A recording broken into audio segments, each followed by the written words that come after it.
Living in busy Hong Kong, it can be a challenge to know where and how to volunteer. I was inspired to join HandsOn, an organization that empowers everyone in Hong Kong to volunteer and makes it easy to give back in a meaningful way to those in need. Welcome to Digging into the Future. Today we have Sue Toomey, the president of HandsOn Hong Kong, joining us here in the studio. Sue, welcome to Digging into the Future. Thank you for having me. It's just a fantastic opportunity to sit with you. I think we've read a lot about you, and just tell us a little bit about Hong Kong, HandsOn Hong Kong. We've read a lot about the what you've had to go through over the last couple of years, but maybe give us a thumbnail sketch of what you guys do.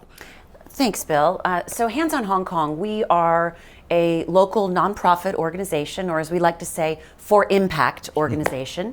And our mission is empowering people to volunteer. So we're in Hong Kong, but we have 177 affiliates around the world who all have the same approach of helping people to show up for their communities in different ways. Under this Points of Light umbrella, we empower more than 5 million people on any given year. Throughout the pandemic, though, that's changed in completely new ways.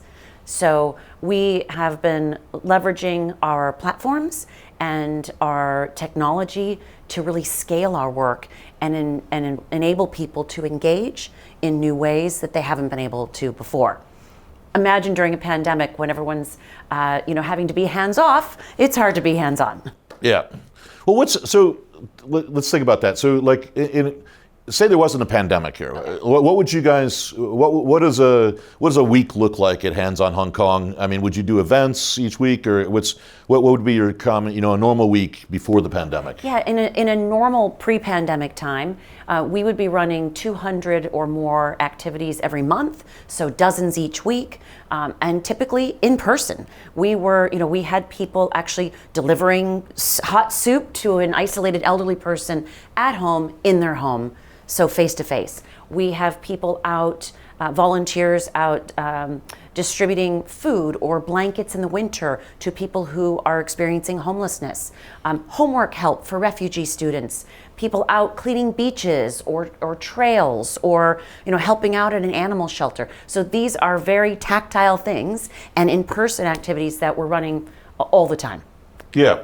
Well, it's funny because I always think of you as sort of like in the finance world we call it like a fund of funds. You're almost a giver of givers, right? So you tend to help charities do good work, right? I mean, is that sort of a good way to That's exactly right. So charities are typically under-resourced. As nonprofits, we have to be really careful about where we put our expenses, how many people we hire. So we are often operating on bare bones budgets. But we need the manpower to help us actually do this work, to actually get out into the community. So that's where volunteers come in. Volunteers become a vital lifeline for nonprofits to actually run their programs. So that's where they become almost like an extension of the nonprofit team. So that must have been hard, like during the COVID situation, right? Well, at first it was terrifying, because we, for obvious reasons, people didn't want to interact with other people. Social distancing for health and safety was real. And so we at first thought, how are we going to get things to people who need them? And it was terrifying. So, I don't know if you remember, there was a run on toilet paper. There was a run on rice and all these different hygiene items. And so it was a little bit scary, and a lot of nonprofits actually shut down in the first 6 months of COVID because they just couldn't offer their services. Their funding stopped, and it was a really hard hole to climb out of. Yeah, no, I mean, obviously our watchers are mostly digital folks, right? So most of these people come from the digital environment. So it's interesting because everyone thinks about corporations and people going to school on Zoom, but they don't really think about the fact that not-for-profits actually had to, in many ways, change the entire business model that they operated under to be able to help people, because you couldn't go there anymore. So it's pretty amazing transformation that you guys had to do. in many parts of the world, low-income families or families that are, just have less resources, the digital divide became more apparent than ever during the pandemic. So children who were home learning, who didn't have access to Wi-Fi or a device that was, could be used for school, fell even further behind. So that was an added challenge. So we had to upskill everyone to leverage the digital tools, and then for some, we just had to get them the tools because they didn't have them before. That's amazing. You don't think about that, but how does a child who doesn't have access to the internet actually go to school? Yeah, no, that's pretty tough stuff. So how did you deal with COVID? I mean, obviously, as a manager, you had to manage all these people, and it was probably a big change, right, when it all came through.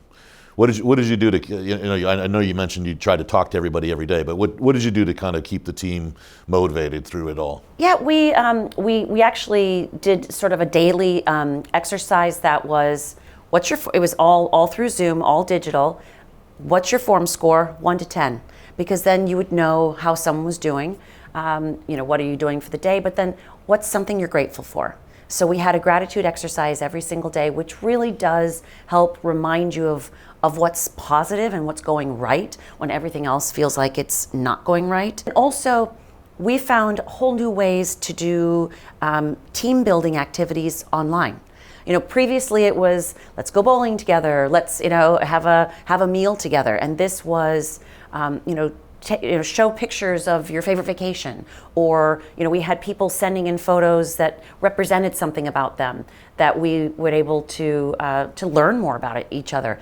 In a strange way, I would say our team is closer because we insisted that we did something, and it was done, might not have been in person, but it was something that enabled us to learn about each other, and also, of course, coming through a challenge together makes you stronger naturally. We all look to the future with hope, I think, and I think you've created a lot of hope for a lot of people and done a lot of great things. So it's been an honor and a privilege to have Sue Toomey with us here on Digging into the Future, and really want to thank you for spending a few minutes with us. Thank you for your time. Thank you.